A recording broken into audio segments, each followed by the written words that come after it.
synchronize, sync the time you took the photo, 30 seconds or 1 minute or 30 seconds. So it will take the photo, add to the photo. So all photos will be what's called geotagged. Geotag the photo.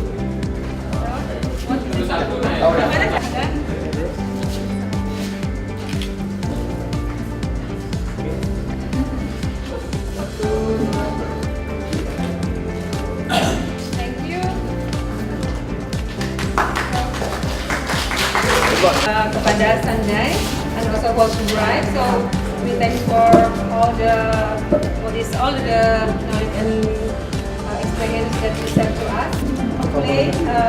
Hopefully, I think this will be so useful for us in the future. Yeah. So all of the equipment will be kept at the university, and then everybody at the university can use it. Logbook just to record who will use it, who will borrow, and then when we return, something like that. Return it and save and sound. And thank you very much for that. So hopefully all the collaboration can continue. Oh yes, I forgot. This is for the... Okay.